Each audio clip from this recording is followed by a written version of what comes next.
pleasure to be here.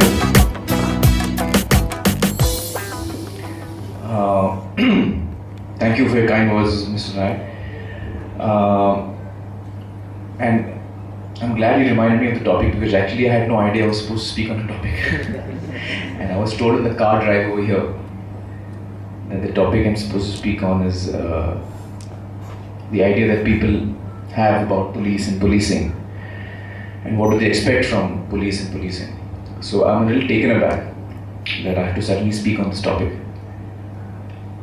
But let me confess that in any case, I'm not a very good speaker when I'm given a topic to speak. I'm not someone who's good at making speeches. I'm not someone who's good at... because I often feel that it's extremely presumptuous of me to assume that people would want to hear my opinion on policing or what people expect from policing. I think it's extremely presumptuous of me to assume that. So let me try my best. Let me actually say something else really. I think that all the youngsters over here today are extremely bright and intelligent. And I'm also told that there are a number of senior IPS officers who've been in the services for the last 15 years or so. So I think all of you probably have a very good idea already about what the impression that people have of policing, or the view in the general public is about policing. I don't think I can add any light to that. What I can say is that it gives me great pleasure and pride to be here, because I feel that here I'm in a room full of people who we all look to with a lot of hope and with a lot of pride as people who have taken on such a big responsibility. It's a huge responsibility, and the fact that you've chosen this responsibility makes me feel that very happy to be amongst all of you. It's certainly a responsibility that I don't know whether I would have had the courage to take up. Whatever little I know about policing comes from Sarfarosh and the film that I did where I played an IPS officer. And I must say that scene where I say I chose to be an IPS over an IAS always gets me brownie points with IPS officers. And I get taken to the cleaners by all IAS officers. They don't like me for that scene. But when I did the film, from my own personal point of view, I want to say actually a couple of things. One is my own viewpoint, sir. Before I did Sarfarosh, I think my impression of the police was not very good, to be very honest. I think like a lot of people in the general public, I had a feeling that, the police doesn't do much, and thanks to a lot of Hindi films, we show the police arriving right at the very end. So I'm sure that doesn't help to the cause of policing.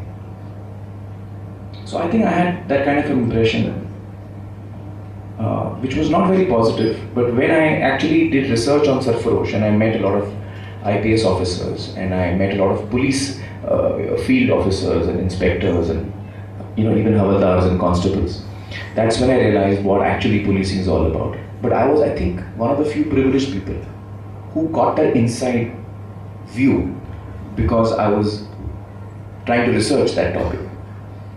And it's a job which is on many levels, I mean, it's a very difficult job. It's extremely demanding.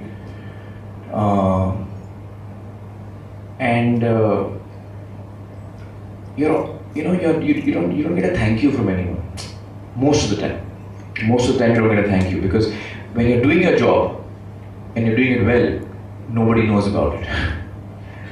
So the fact that there's no news is the fact that you're doing your job, and when there is bad news is when you get picked on. Arey, ye ho gaya, where was the police? Why did the police do this? Why didn't the cops do this? So you get all the brickbats, and very rarely do you get the bouquets. So that's the kind of job it is. Often I compare it in my film world, I compare it to the job of producer. When a film becomes a big success, the writer says, I wrote a great story, the director says, I made a great film, the star says, it's all because of me. The poor producer is left hanging. And when the film doesn't do well, all the creative team says, producer take नहीं था यार, वो producer की वजह से film डब्बा बन गई. He didn't let us work as a creative team. So it's often I compare it to the producer's job in our film world. So I think that's the time when I got a bit of a inkling as to what policing is all about, and how tough the job is, and how demanding the job is, and how complicated the job is, because it's not just, it's not merely law and order. You're also dealing with human beings, and you're dealing with situations which are very volatile, often very emotional situations. Sometimes you're yourself confused when what is right and what is wrong. How strong can you take a step or can't?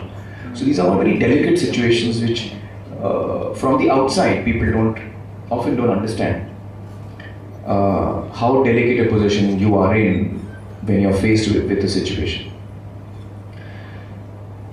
And here I want to switch to, instead of saying what impression people have, I want to tell, maybe I want to talk a bit about myself, because I don't know whether I'm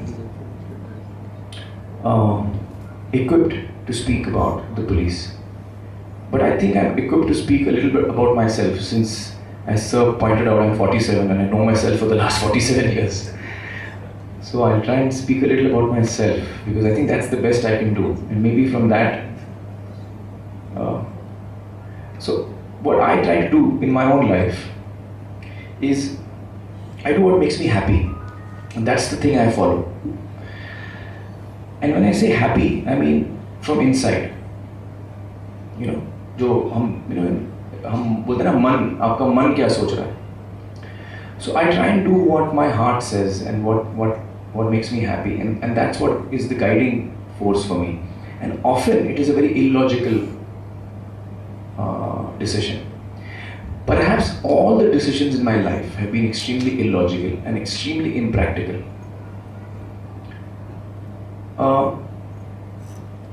Every time when I entered the film industry, there were actors who were doing, at that time, 30 to 40 films simultaneously at one time. I'm not exaggerating, this is the actual figure. I think Mr. Anil Kapoor was doing the least, he was doing 33. And how bad the situation was is indicated by the fact that the Producers Association, called IMPA, had come out with a rule or a law, whatever you want to call it, wherein they said that no producer will sign any actor who's doing more than 12 films. Now, the fact that you need a rule for that indicates how bad the situation was then. So when I decided to do 1 or 2 films at one time, I was told that, your career will end in 6 months. My mother was very concerned about me. She said, an actor's life is limited. 4 years, 5 years, if you're lucky 10 years. So please make the most of your life, your earning time. This is your earning time. And I used to look at her and I could see a lot of love and concern on her face. She was very concerned for me. She wanted me to make money. And I don't think my mom is very materialistic, but it was just a basic fear in her that her child would waste away his earning years in impractical things. And she constantly told me that ये वक्त है, इसको ऐसे मत करो Aamir.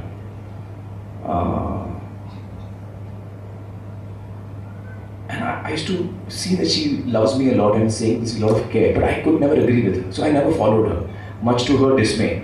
I could never listen to her and do practically the right things to do, make a lot of money while I'm successful.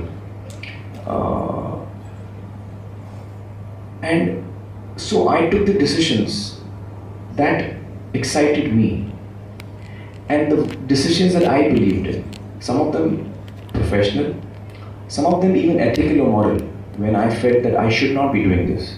And no matter how beneficial it is to me, I don't think I should be doing this. And I decided not to.